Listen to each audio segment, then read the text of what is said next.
Absolutely brilliant. Thankfully, thank you. Thank you very much, husband, for coming in. Let me know that for some reason this stream shut down. So we are back. We're going to level set right back again. We were right in the middle of pulling the tarot. That's cool. We'll make sure that all of that is cleaned up, whether you are watching us live on X or on YouTube or on Twitch. So, we actually are starting off with cleaning out the broom closet. And we were talking about the 16th, and out popped a plethora of cards that we were going to get into. So, let's level set on what these cards look like. So, first up, we have the Hermit, we have the Queen of Wands, Justice, the Three of Pentacles, the Eight of Cups, and then ending our soiree is the King of Cups. And we were starting out by talking about the energy of this week, of today. So today we have Venus conjunct Sirius and Sag, Venus in Sag squaring Juno retrograde in Virgo, Sirius then squaring Juno retrograde in Virgo. And this week we have a bunch of different aspects that I think are going to play really well into these cards present. And then we will go into one of my days to watch for January, which is the 20th. So we'll talk about that in depth. We'll talk through Venus and Capricorn and then end with the Leo full moon as well as the twitchy tip of the week. And the Leo full moon, said it if you caught the very very beginning of the last live, it is a royal celebration, and I'll get more into that. But I love that the two cards that popped out now, albeit they are on opposite ends of this spectrum with all of the energies in between them, but we do have the king and queen present. The Queen of Wands being that action and that fire. I do quite enjoy that there's a mixture of masculine and feminine energies here. First off, you have the king and the queen being that representation of the different kinds of energies.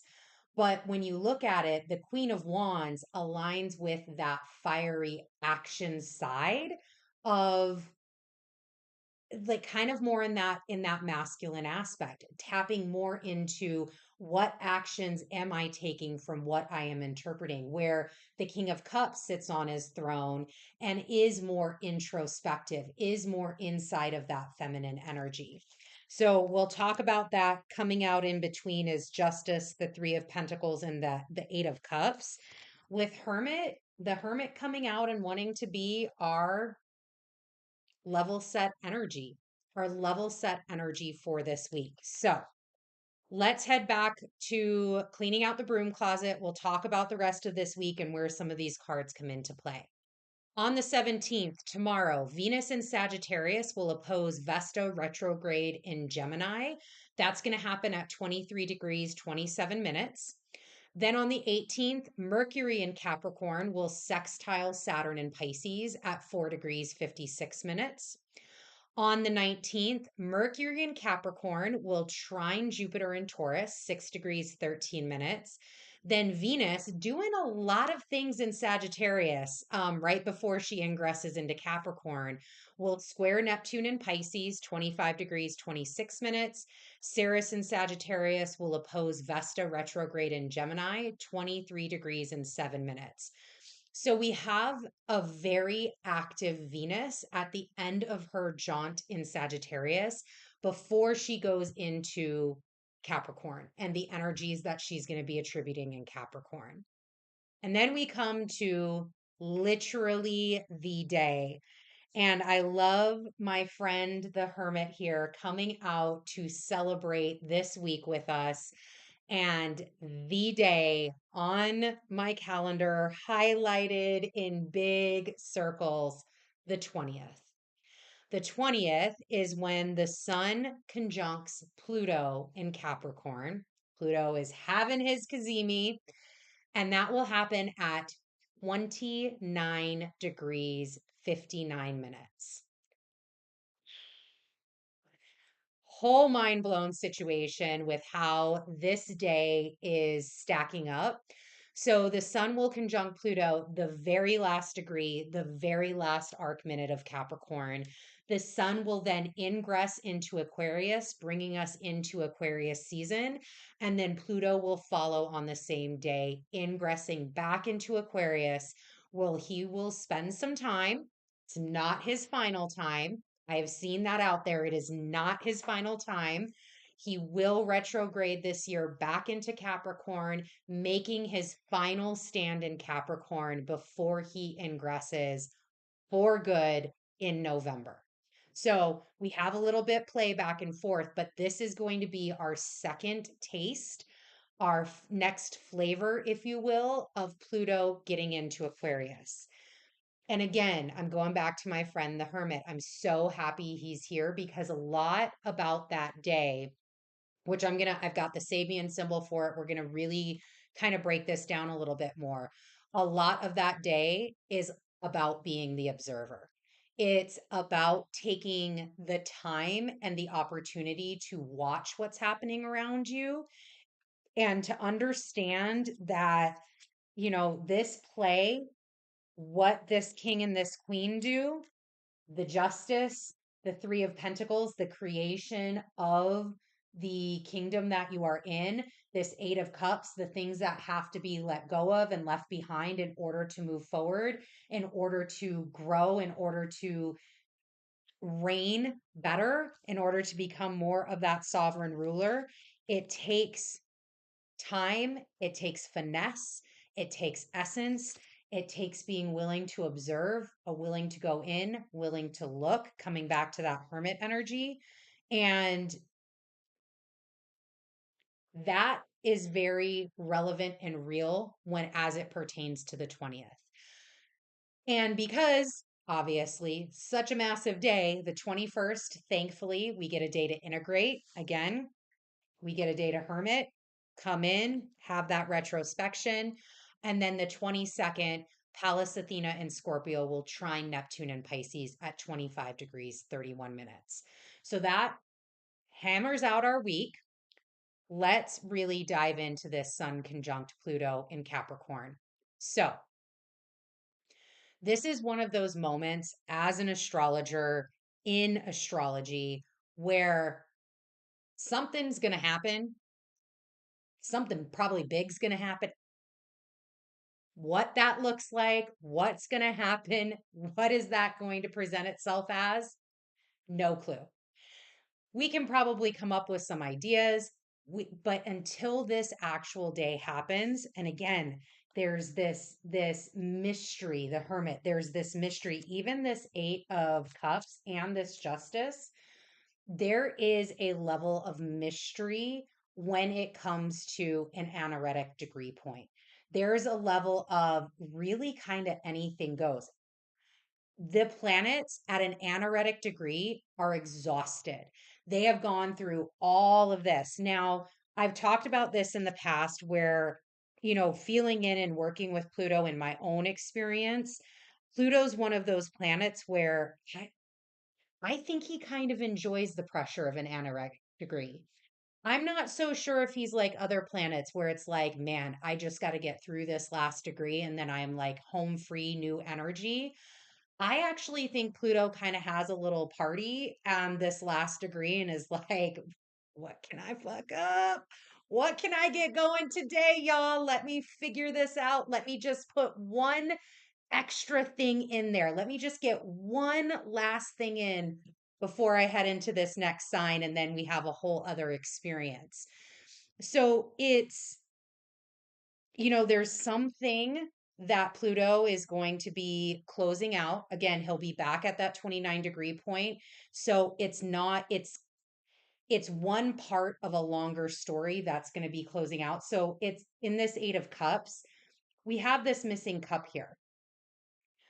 It's that sort of, if you look at the imagery of this card, it's that sort of journey where what is this cup? Maybe that's what's going to be happening for you as this 20th comes around, getting into this Aquarius energy. where you really don't know what's here, what's left, what was missing, but you're on this journey to find out. You're on this journey to fill this gap, to be able to create the three of pentacles, to be able to create what is needed to base that foundation on, base this new foundation of you going forward.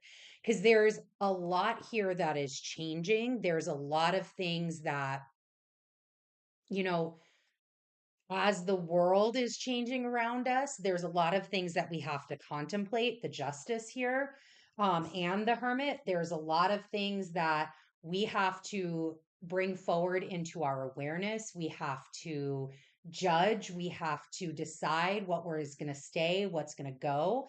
And as a as a transformational planet begins to work, begins to really finalize, begins to open the new, it brings up a lot of how do these sovereigns change? How does the king and queen change? How does that masculine and feminine energy, how does the work that you're doing and the interpretation of where you're at within your journey, how do they mirror? How does the marriage happen between this higher part of yourself and the human experience that you're having?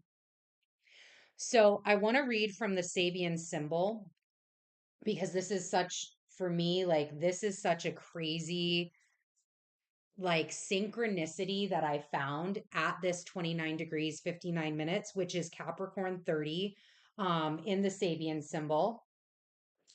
And the title of this is A Secret Business Conference. So I'm going to read directly from the book about this symbol. This is a symbol of the monetary background in human relations as essentially the product of current activities and attitudes, and of a determination to capitalize on any given situation through effective allegiances among the principal personalities involved. The emphasis here is on man's desire for an inner circle of associates through whom he may exercise a real control over immediate eventualities, and on his realization that in this fashion he may monopolize the resources of his fellows. The key word is opportunity. When positive, the degree is a gift for clever planning and successful administration in every area of life. Self mastery. That is Capricorn's MO. And when negative, rampant selfishness and rank exploitations of others. And even reading into this Sabian symbol a little more, there's something very maniacal that can occur here when you talk about, like, exercising control, realizing that you have the ability. It's like knowing that you're the puppet master, but, like, with great power comes great responsibility, and it's this super justice. It's the finest of lines between turning evil puppet master, where you're manipulating people, you're using things for your own gain, you're doing things that are out of alignment for humanity, out of alignment for yourself, is not an Iwapuele, good character. And then on the other side is the other side of that line, where you are still puppet master of your universe. It's benefiting you, but it is for the good of all. It is towards your self mastery that you are going. It is finding the opportunities that are for your highest and best good, that then balance and align with this justice here for all's best and highest good. It's a very tricky dance that we're getting into. And just to layer on to the awe of this day and the synchronization of this day, January 20th is also Inauguration Day in the United States in 2025. So this is, I'm getting goosebumps. This is again another area where we have a day, something massively huge, astrologically, an energy shift occurs on this day. And a year later, we get the entirety and the closure of a process that is also kicking off right before this. We just, United States, just had the Iowa caucus. Here we go, we're coming into a presidential election. This presidential election is unlike any that I have been privy to in the last little bit. And this will be the accumulation on this exact day next year. So there's something here that, again, it's this unlocking, it's a key. It's definitely the day, Hermit, to be the observer for this, not only from a collective perspective, but from your own perspective.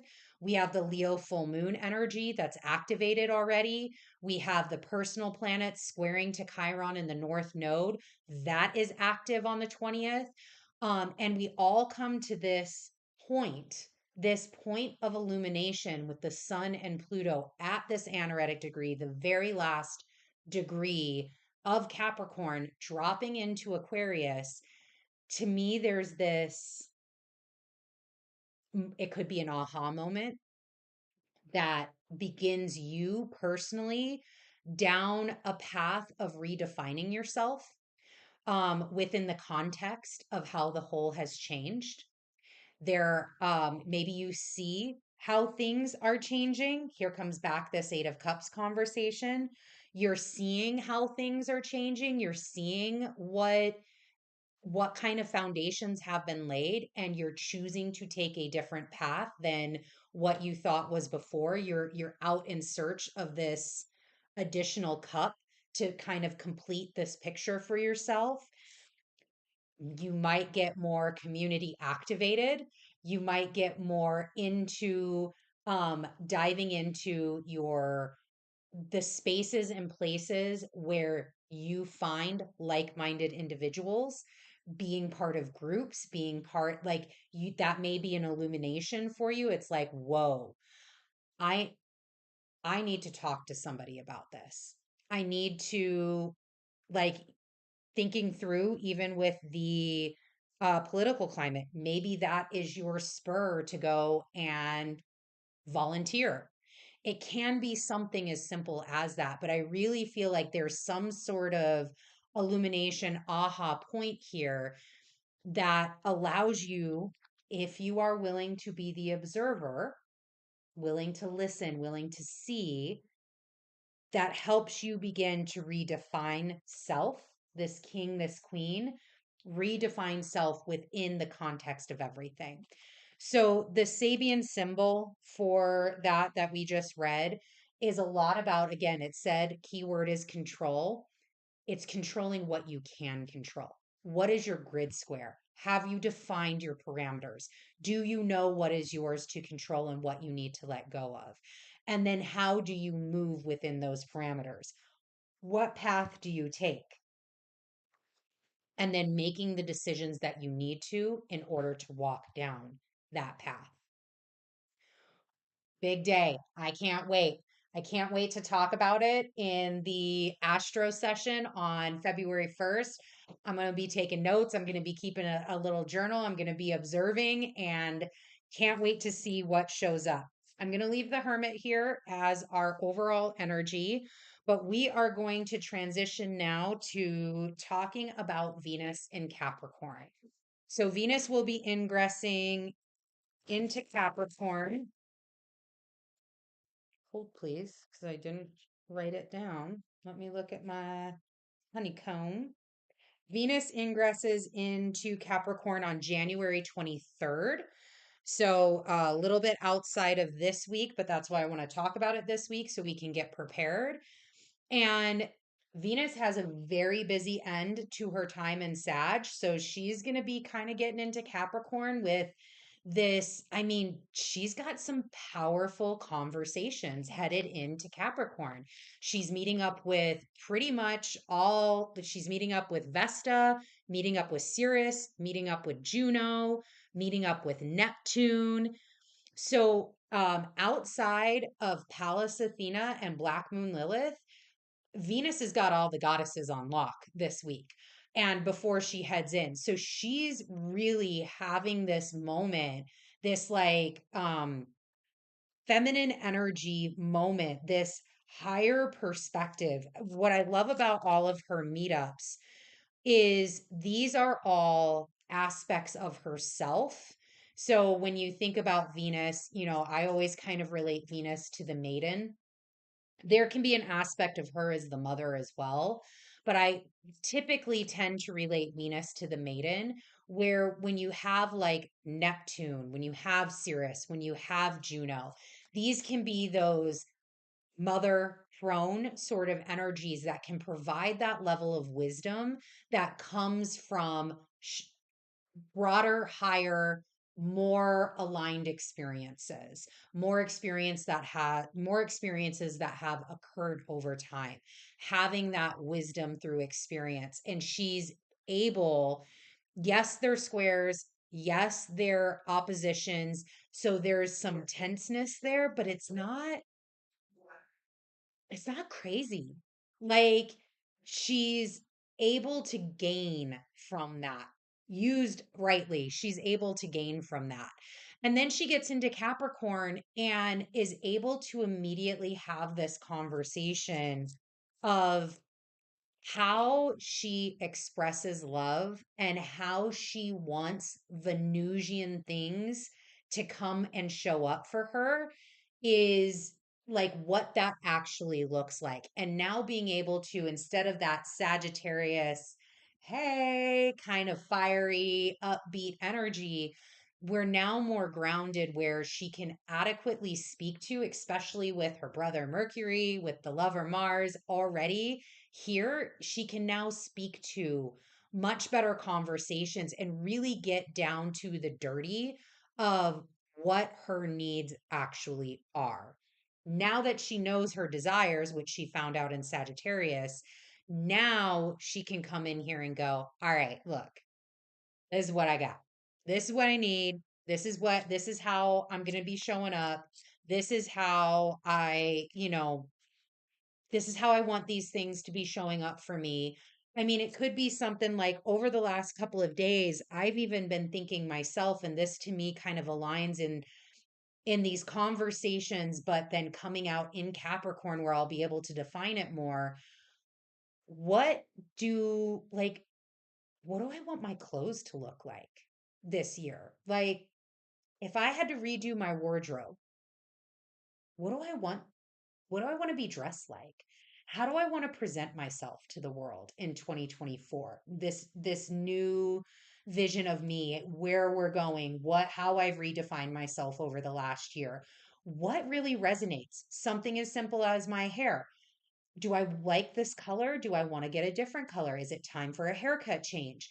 These are all of the kind of things that it could be multiple different things, but these are the things that I've been thinking about over the last couple of days and how this conversation with Venus and her peers, her cohorts, the goddesses can come out. And I don't have answers to that, but I'm assuming when Venus gets into Capricorn, I'm going to figure out the answers to that. There's going to be a clearer path forward for me. Um, there's a lot of calculatedness with Venus in Capricorn. She ends up being able, and we can use the energy of Venus in Capricorn to really review things with a Eight of Pentacles, really review things with a critical eye. Here is the critical eye on the task ahead, building all of the things that you need with these Eight Pentacles. This isn't somebody that is an apprentice. It's not somebody that's learning the craft. It's I know the craft and I am executing my craft. I'm doing it to the literal best of my ability. I'm still learning. I know I can always still learn. I can always get better, but dang it, I'm producing out here. I'm doing a lot of really good things out here. So she can review things with this critical eye, looking for the flaws and especially structural integrity of things.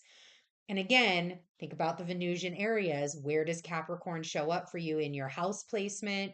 Maybe that could give you some themes, but she can really show you where some of these pentacles might not get the full amount at market that they should be getting, and how you can make that better. And while Venus, you know, has a critical eye in Capricorn, it's not meant to be discarding. It's meant to be really towards how do you make things better. It's not sitting here and judging and saying, I'm horrible, I can't do this. It's no, I can do this. And I know I can improve on it. I know I can make it better. I know I can make it even more. I know I can continue to grow. And three words that really come up with Venus and Capricorn is prestige, status, and pride. So her energy in these areas, pride for Capricorn is very different than what you think about with pride with Leo. Leos show their pride on the outside. We're very expressive about what we're prideful with. We speak to and often about our surroundings, our pride, our people, all of that. And sometimes you don't know if that's genuine. Some of that, Leo, on the other side, is being too prideful or being too expressive. You don't really know what's genuine or what's real. From a Capricorn perspective, especially with Venus in Capricorn, when we speak to pride, that pride really comes from within. It reminds me a lot of, because we're going to get into a whole royal theme here. It reminds me a lot of royal protocol. Typically, we've got 8 of Pentacles. Oh, so man, 8 and 9 of Pentacles. Look at Venus. Look at Venus bringing in the money. Look at Venus bringing in the craft, bringing in the self mastery, bringing in like bringing in the abundance and how to get it. So speaking to the royal protocol, let me get back there. So typically you are not able to touch royals outside of maybe a handshake. Like, it's not very common. I know Princess Catherine gets some flack for this every now and again, but it's not very common that you are able to hug royals, and you really don't see them show a lot of outward affection during public engagements. Um, One thing, though, that's very clear, and how this ties back to that kind of Capricorn Venus pride being more internal, there is no doubt, though, the pride that people feel with their royals and the pride that the royals feel being part of the royal family, the monarchy, and what that means to the people. It's not something that needs to be showy, needs to be flashy, doesn't need to have a big banner, doesn't need to be tattooed on your forehead, doesn't need to be explained in grave detail. It's there, it's known. And that to me is that Venus and Capricorn pride. It's this love of the kingdom, love of what you put forth in the world, coming back to this 7 and 8 of Pentacles. Love what you create, love what you bring forth into this world, and having pride in the work that you do. Having, again, this comes back, the Hermit sitting right here staring at us all in the face, lighting that lantern, the lantern on the inside of self, knowing that all Venus things, your self worth, what you do, you are able to create, you are able to bring forward. You have this, there's no doubt in the 7 and 8 of Pentacles. There's no doubt here. There's this, look at his face. This is that pride in knowing you can. And status and prestige come in with Venus in Capricorn, can be that piece can be what is tricky to deal with while Venus goes through Capricorn.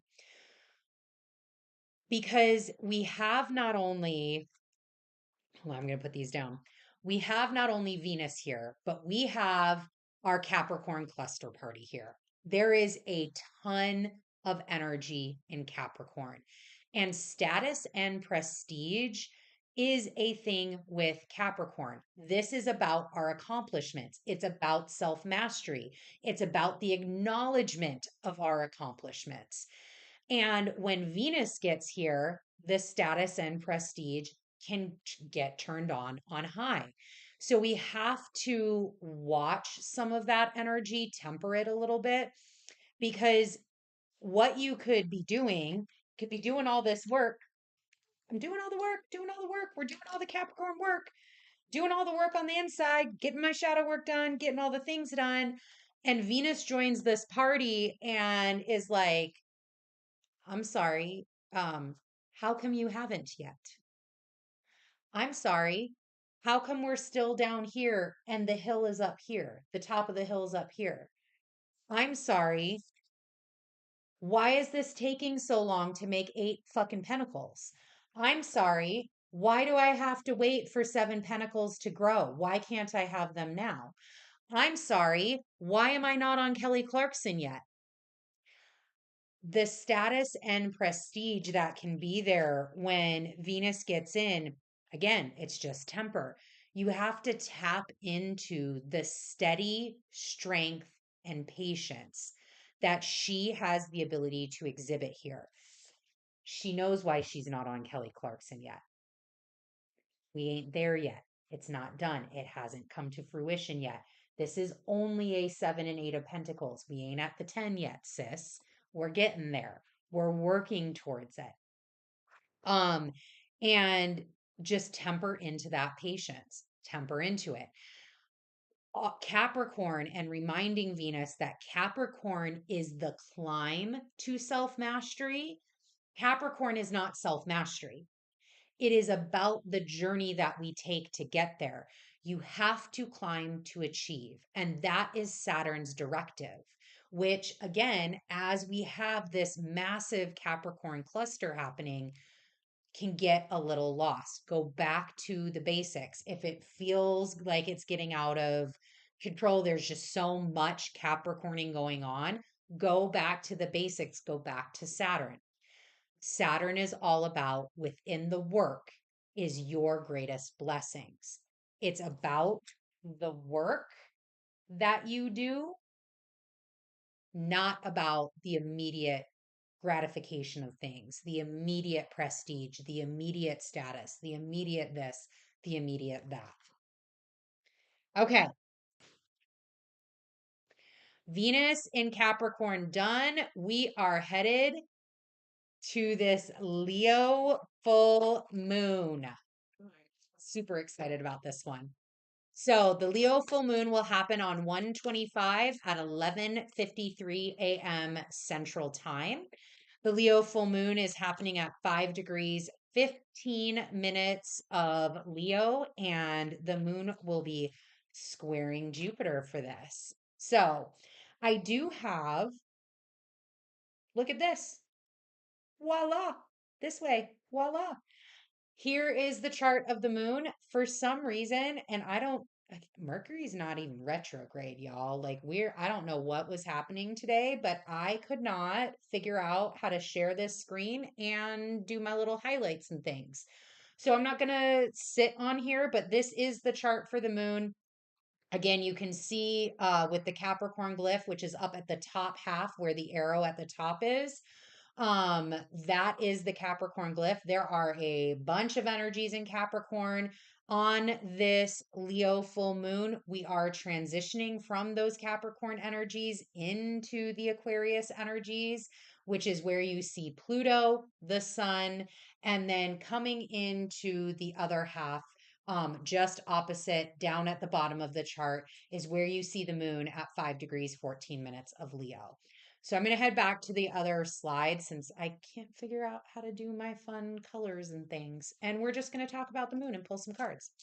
So we pivot well here.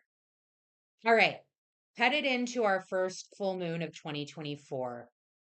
This Leo energy is settling in something tough. Like this Leonine, we get in a full force of Leonine energy hitting us. So at 5 degrees, this Leo full moon is really illuminating, highlighting, reflecting Pluto's entrance into Aquarius. This moon is squaring Jupiter. So we've got Jupiter present in Taurus, having this square to the moon, having this conversation. You have this play in the background with the personal planet squaring Chiron in the North Node. And you also have Jupiter sextiling Saturn energy as well.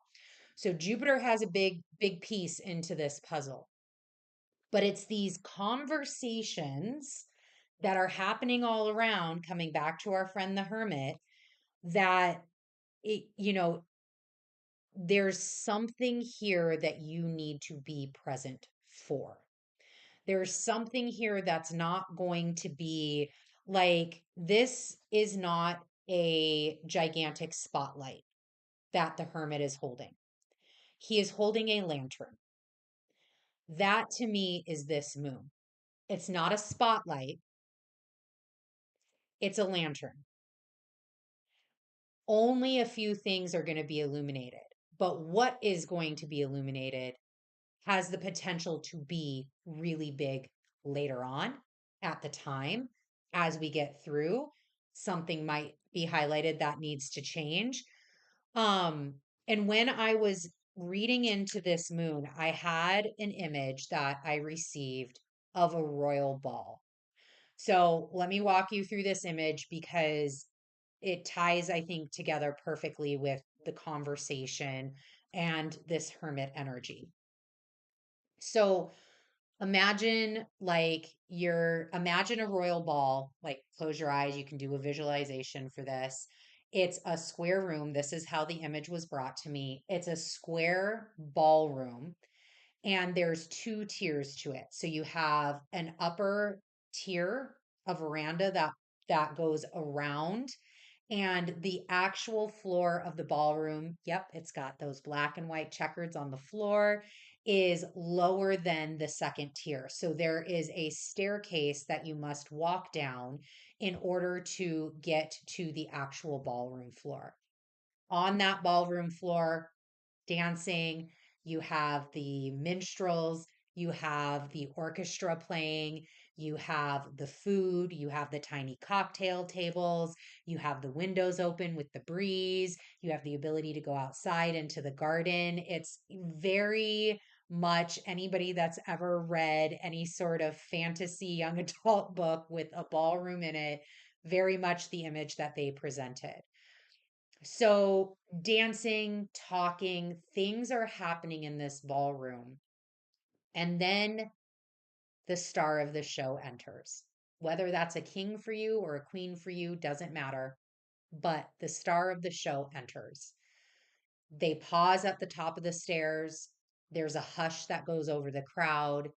The spotlight turns towards them, and there's this pause, shoulders back, head held high, crown on, and the individual, whether it's the king or the queen, begins to walk down the staircase into the ballroom. This is where you begin to hear the crowd whisper. The crowd begins to shift. They're vying for position. There's chatter. There's the minstrels start up again as the king, queen descends onto the ballroom floor. There's handshakes. There's the first people that come up. There's this immediate energy as everything starts to move again, that this person is the access point now of the entire ball. Where they move, the energy is moving. the whispers, the vying of position, um the strength, the views, everything is under now not a spotlight, but a lantern, right? The spotlight's not going to follow this individual around the dance floor. It's going to go back to what it was doing, which was illuminating the whole. But there's still a little light on. There's still a little lantern light on the king or queen. So now that that imagery is set, here are the questions that I got from this image that ties to all of these conversations. What's happening with Pluto? What's happening with this Leo full moon? What's going to happen in the future? Are you a courtier or are you a power player? So when that king and queen hits the bottom of the ballroom, do they call you and shake your hand and they know you by name? Or are you just somebody random in the crowd, Nine of Wands, that was lucky enough to just be standing in the right place at the right time? As power dynamics shift, this Nine of Wands again, because power dynamics are shifting. Here, that is not a question anymore. That is a statement. So as power dynamics shift, are you on the side of rebellion or on the side of tradition? And when you look at this Nine of Wands, this can go either or. This could be somebody that went on the side of rebellion and is now paying his dues for that. Could be somebody that's holding on too tightly to tradition and is getting blocked because of it. So the Sabian symbol talks about this dynamic play between tradition and rebellion and the necessity for both, and how that tradition and rebellion end up complementing each other as power dynamics change. So, how do you successfully, which I don't know if this Nine of Wands is very successful, but how do you successfully play both sides? Do you want to play both sides? Like, let's just start there. Do you have the courage, Nine of Wands again? Do you have the courage and strength that it takes to play this game? Ooh, the High Priestess. Do you have this comes right back to that question.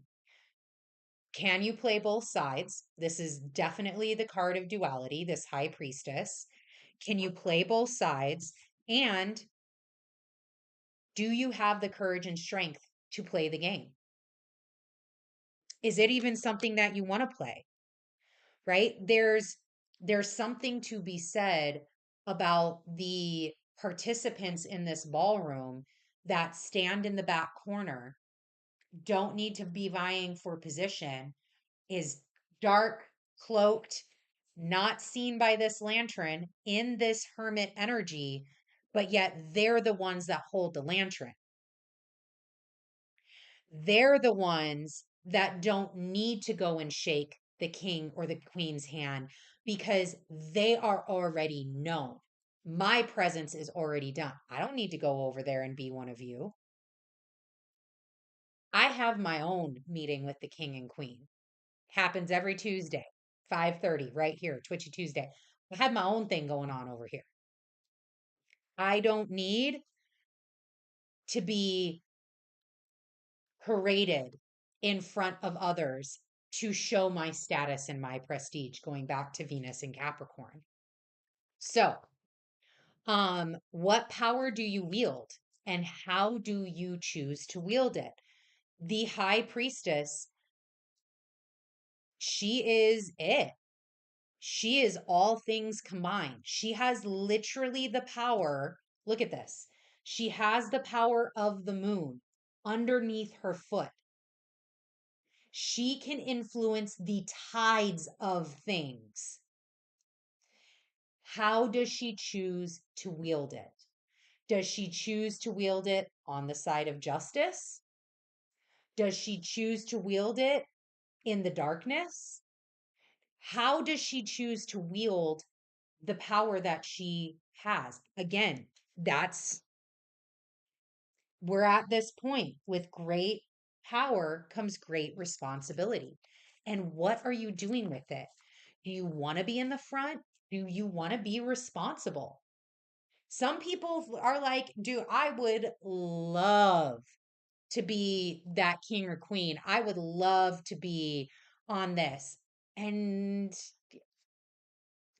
you get there and it's not what you thought. It's not actually what you really wanted. And that could be what you wanted 10 years ago. Why are you holding on to a 10-year-old story? What do you want now? What is this message now? What do you need to let go of? What do you need to grow into? What do you want to be responsible for? Do you want to be the mystery person in the back that wields the influence in a different way? Again, puppet masters. What type of puppet master do you want to be? And so for me thinking into this, like this truly is a moon that will reflect back to us where we're at in this conversation. Strength.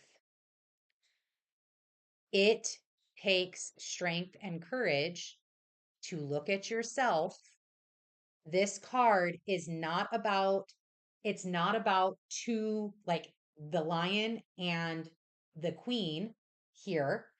This card is about taming your own animal instincts, taming your own desires, having the strength to face the lion inside of you and honor it, own it, change it if you need to, take it by its mouth and show it that this archetype, this energy has no place in the driver's seat of my life.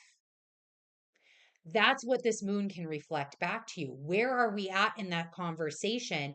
And show us where the calibration is needed to move forward. Show us what we need to grab by the mouth, what lion we need to grab by the mouth to make the changes that we need for our long term, for what we're doing in the future, for the changes that are coming up, for where we are headed.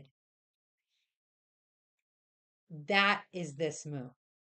And coming back to this hermit, it is in the lantern spaces. It's not a spotlight. It's not going to hit you upside the head. Maybe it will. I don't know. I could be totally speaking, could totally hit you upside the head.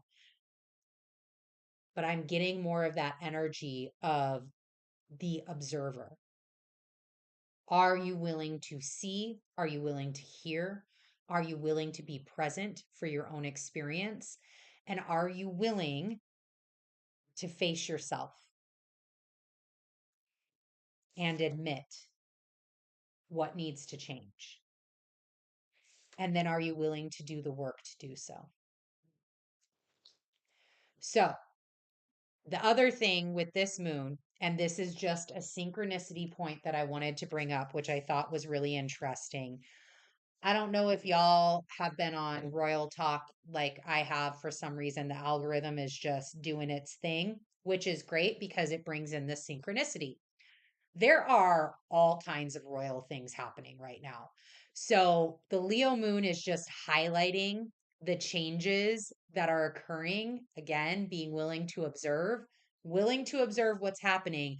There is a bunch of royal shifts.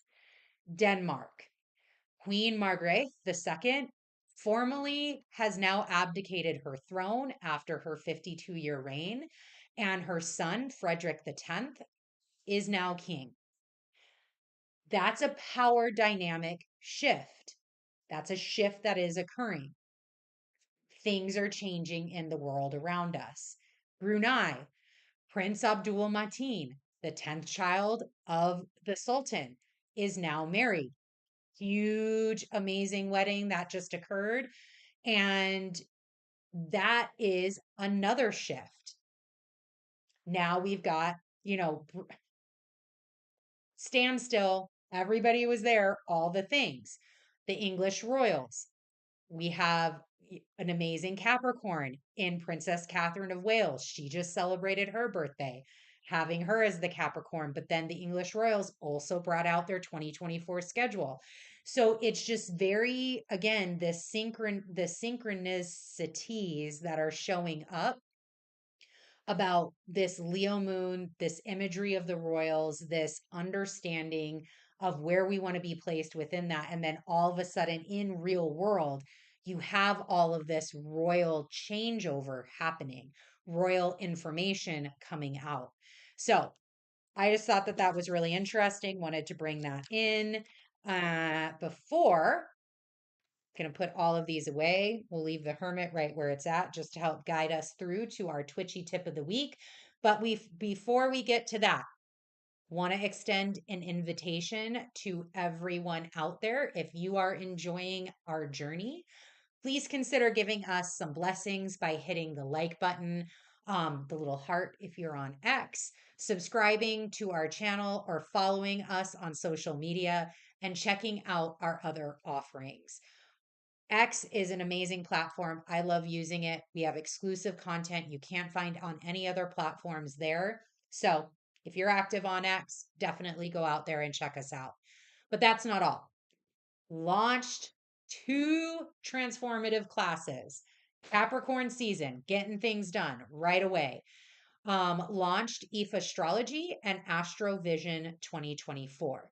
So IFA Astrology is a paid course. It is on pre-sale right now. It will be fully launched in Aquarius season, and there are limited spots that we are offering. So if it does look interesting to you, or if you have any questions, go ahead and just hit me up. Let me know. I am happy to have those conversations. Astrovision 2024, though, is a different story. That is your gateway to year-long learning and guidance, and it is live and poppin'. And best part, it's for free. So, in that course, we cover in depth the astrology of the month. And by joining the free course, you get additional perks. You can find that detailed information about both of those classes headed right here, www.habitualsages.com. Once you go there, you're going to look for Sage Sessions, and all of the information is there for you. And by subscribing to our channel and becoming part of the Sage Circle, you are the first to know when anything around here happens. And it also helps our mission to help 1 million people heal, thrive, and grow. So let's dive into this week's witchy tip. Twitchy tip of the week this week. So last week we talked about self-exploration. Hi, Hermit. Still wanted to be present. We talked about self-exploration. So how did that go last week?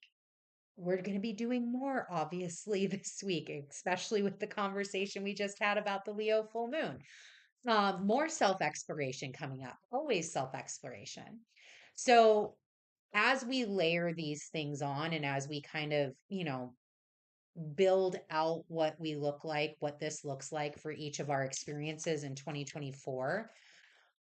We have the 20th upcoming. Our quarter 4 theme is never let a crisis go to waste. And I wanted to bring that here as the twitchy tip of the week because it's going to be, and I feel like right now, this energy of understanding what's upcoming, but still being here in the present and controlling what we can control here is very much a high conversation and is going to continue to be part of that experience. So, looking forward, quarter 4, never let a crisis go to waste. I think that that term, that phrase can really come into play clutch over this 20th with Aquarius season, the Sun Pluto conjunct, Pluto headed into Aquarius, as well as the Leo full moon, our personal planets interacting with Chiron and the North Node, which we will talk more about. But it's this phrase is all about the understanding on how do you capitalize, again, opportunity. How do you capitalize on moments when a gateway, a portal, another timeline, something else drops into your lap, when an opportunity is in front of you? How do you capitalize on those moments? And when you hear that, when you have done that in the recent past, not back in the day, you're not the same person as back in the day, but in the recent past, what was the feelings? What were the experiences? What kept you maybe from making that leap into the next timeline, into this opportunity? What was the process that you went through? Really going into more self exploration, really taking the opportunity to go, all right, how do I capitalize when things are changing, when a crisis occurs? How do I not let a crisis go to waste? How can I capitalize within that? How can I make better aligned decisions? How do I do that in alignment? What did I learn from the last time that that happened? And where are my values, my integrity, my character, all the things that we were working on last year and the year before that, and really getting down and filtering our decisions through that. If I have that in line, when something shifts or changes, how can I capitalize on that opportunity? Is it an opportunity that I even need to capitalize on? So these are kind of all of the conversations that could be coming up. We could have opportunities with. And again, it's the hermit. It's doing that work. It's shining that light. This little light, this little light of mine, shining that light on some of these self-exploration, having these deep conversations with yourself, and understanding, you know, again, if it's for you, it will always be present for you. It just might take you a little bit more work to bring it to fruition. Okay. So, again, capitalizing on moments, never let a crisis go to waste. That is my twitchy tip of the week. And I do want to say one last thing before we get out of here. This Sunday, we will be having Twitchy Tuesdays again for the following week because I will be traveling next week on Tuesday. So we are going to do it early, get it out so that way everybody is here. We can continue this conversation. We definitely need to talk about the North Node and Chiron squaring our personal planets. So that will be Sunday, 1 p.m. Central. So, my friends, as we wrap up this mystical journey under the moonlight tonight, remember to stay tuned for more cosmic revelations every Twitchy Tuesday. Until next time, may your days be filled with enchantment, your nights be guided by the stars, and your spirit forever be in tune with the cosmic dance. Keep those third